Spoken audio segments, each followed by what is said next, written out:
Students, last sessions में हमने power BI की मदद से कुछ मॉडलिंग की कि डिफरेंट डेटा सोर्सेज से हम डेटा कनेक्ट कैसे करेंगे।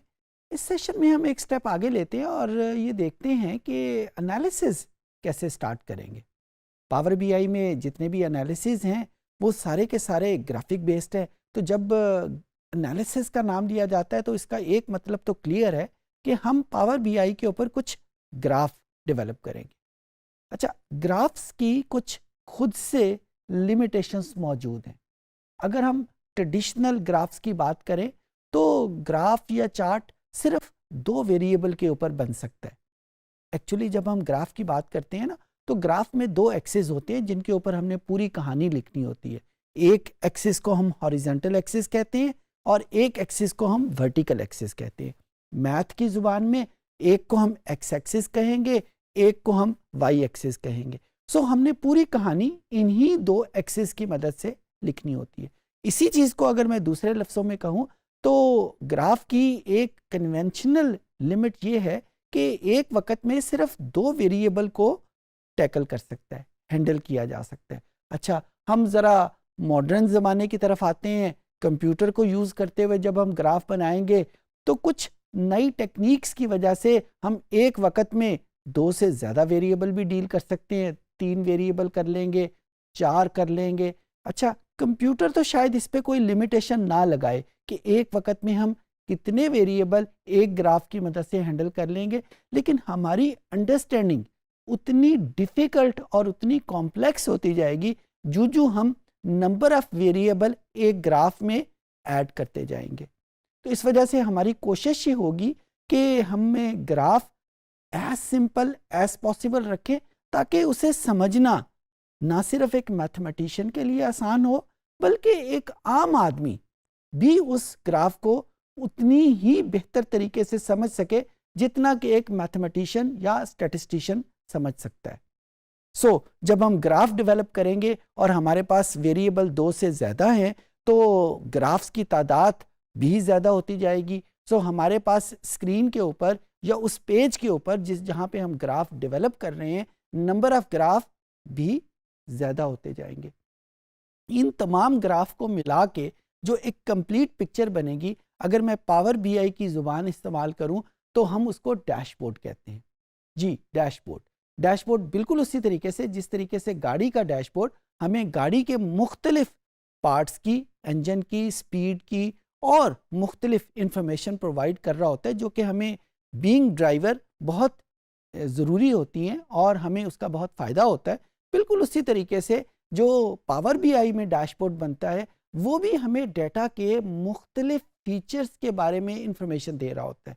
मुख्तलिफ जो डायमेंशन है, जो हिडन है, उनको एक्सप्लोर कर रहा होता है, उनको सामने ला रहा होता है। और एक डैशबोर्ड जितनी ज़्यादा इंफॉर्मेशन हमें प्रोवाइड कर सके, एक डैशबोर्ड जितने ज़्यादा हिडन फीचर्स को हमारे सामने ला सके, वो डैशबोर्ड उतना ही बेहतर होता है। आइए हम कंप्यूटर पे चलते हैं और देखते हैं कि एक डेटा फाइल को एनालिसिस करते वक्त पावर बीआई में हम ग्राफ्स एंड चार्ट्स में कैसे कन्वर्ट करते हैं, या दूसरे मानों में हम उस डेटा फाइल के लिए एक डैशबोर्ड कैसे डेवलप करते हैं। जी स्टूडेंट्स, ये मेरे पास वही पावर बीआई का डेस्कटॉप है और मैंने कस्टमर डीबेस के नाम की फ़ाइल इसमें ओपन की हुई है। ये वही फ़ाइल है जिसके ऊपर हम बहुत सारे एनालिसिस कर चुके हैं। एक बात बता के उसके बाद मैं फिर उसके डैशबोर्ड के ऊपर चलूँगा, एनालिसिस के ऊपर। यहाँ पे मेरे पास सिर्फ एक फ़ाइल है, यानी डेटा सोर्स सिर्फ एक है। तो इस एक डेटा सोर्स के लिए मैं कोई भी मॉडल डेवलप नहीं कर सकता। ये सिर्फ मैंने आपको सिर्फ इस वजह से बताया कि मॉडल कहाँ पे इस्तेमाल होता है या कहाँ पे डेवलप होता है, जब हमारे पास सोर्सेज एक से ज़्यादा हो। यहाँ पे क्योंकि सोर्स एक है लिहाजा और मॉडल्स या मॉडलिंग करने की हमें ज़रूरत नहीं है। Let's come back to this customer database. और ये मेरे पास इसके डिफरेंट वेरिएबल्स हैं और इनके आइकन्स से मुझे पता चल रहा है कि कौन सा वेरिएबल मेरे पास क्वांटिटेटिव है और कौन सा वेरिएबल मेरे पास कैटेगोरिकल है, और उसी के हिसाब से मैं यहाँ पे चार्ट्स या ग्राफ्स सिलेक्ट करूँगा जिस तरह अभी थोड़ी देर पहले मैंने बताया, मेरी कोशिश यही होगी कि ग्राफ सिंपल तो हो लेकिन उसके साथ साथ वो उतना ज़्यादा इंफॉर्मेटिव हो। अगर ग्राफ बिल्कुल सिंपल है, इंफॉर्मेटिव नहीं है तो उसका कोई फ़ायदा नहीं। सिमिलरली इंफॉर्मेटिव है लेकिन वो सिंपल नहीं है और कॉम्प्लेक्स है, और इस फॉर्म में कॉम्प्लेक्स है कि उसको समझना बड़ा मुश्किल हो गया है, तो उस ग्राफ का भी कोई फ़ायदा नहीं। तो हमने चॉइस करनी है बिटवीन सिंपल एंड इंफॉर्मेटिव। यहाँ पे मैं बिल्कुल मिसाल के तौर पे एक वेरिएबल एज है, अगर मैं इस एज को ग्राफ करना चाहता हूँ या एज के रेफरेंस से कोई एनालिसिस करना चाहता हूँ, तो मैं इन ग्राफ्स में से कोई एक ग्राफ सिलेक्ट करूँगा। यहाँ पे अगर मैंने इस ग्राफ को क्लिक किया तो जिस तरह अभी थोड़ी देर पहले मैंने बताया कि ग्राफ की मेरे पास दो एक्सिस की इंफॉर्मेशन होती है। एक हमारे पास हॉरिजॉन्टल एक्सिस है और एक वर्टिकल एक्सिस है, यानी एक एक्सिस वो है जिसके ऊपर हम वो ग्राफ किस वेरिएबल के लिए बन रहा है, और एक ग्राफ जिस वेरिएबल के लिए उसकी बार्स की हाइट है वो हमें बता रही है। यहाँ पे वही चीज़ वाई एक्सिस और एक्स एक्सिस के फॉर्म में पूछी हुई है। अगर मैं यहाँ पे एज को वाई एक्सिस पे क्लिक करता हूँ तो आप देखें कि इस ग्राफ में कोई चेंज नमूदार नहीं हुई, कुछ भी नहीं हुआ, सिर्फ लेकिन वेरिएबल हमने डाल दिया हुआ है तो एज उसमें किसी किस्म की कोई चेंज नहीं। इसकी क्या वजह? इसकी वजह ये है कि इसको पावर बीआई को ये नहीं पता कि एज का ग्राफ हमने किस रेफरेंस के साथ ड्रॉ करना है। तो उस रेफरेंस के लिए मुझे इस एक्स एक्सिस में कोई इंफॉर्मेशन डालनी पड़ेगी। वो रेफरेंस हमारे पास उसका जेंडर भी हो सकता है, वो रेफरेंस मेरे पास उसका बर्थ मंथ भी हो सकता है, या कोई और वेरिएबल हमारे पास हो सकता है। प्रेफरेबली वो वेरिएबल कैटेगोरिकल होना चाहिए। मैं यहाँ पे वर्ड यूज़ कर रहा हूँ प्रेफरेबली, क्योंकि अगर आप एक वेरिएबल ऐसा यूज़ करेंगे जो क्वांटिटेटिव है तो पावर बीआई ग्राफ तो बना देगा लेकिन वो बहुत ज़्यादा इंफॉर्मेटिव नहीं होगा। आप अपनी प्रैक्टिस के लिए इसको ज़रूर करके देखिएगा। मैं यहाँ पे बर्थ मंथ को एक्स एक्सिस पे क्लिक करके देखा तो यहाँ पे देखा कि आपके पास ये ग्राफ मेरे पास आ गया। ये मेरे पास उस एज की डिफरेंट बर्थ मंथ के लिए इंफॉर्मेशन थी। अब मैं अगर इसको चेंज करता हूँ, इसको मैंने वाई एक्सिस पे किया और एज को एक्स एक्सिस पे कर लिया, तो अब यहाँ पे देखें कि जो इंफॉर्मेशन मेरे पास आई है वो हर मंथ के लिहाज से सेग्रीगेट हो गई है।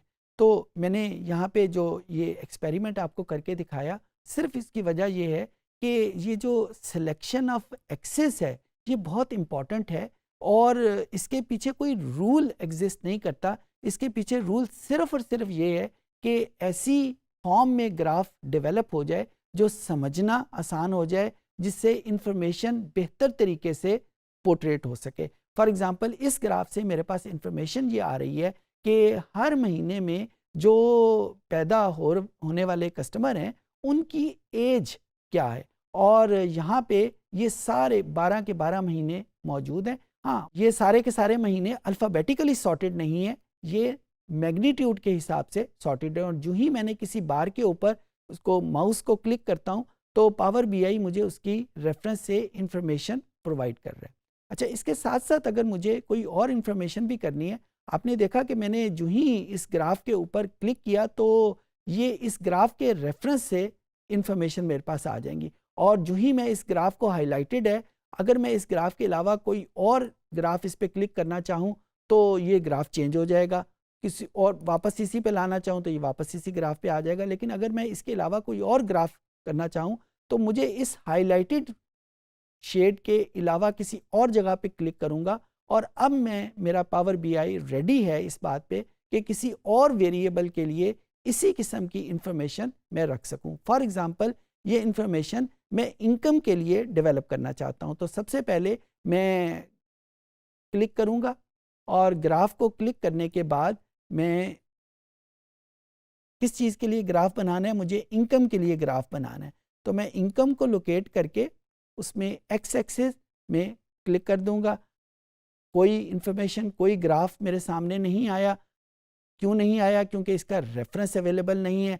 रेफरेंस के लिए लेट्स सी मैं उसका जेंडर की इंफॉर्मेशन यहाँ से ढूंढ के वहाँ पे रख देता हूँ।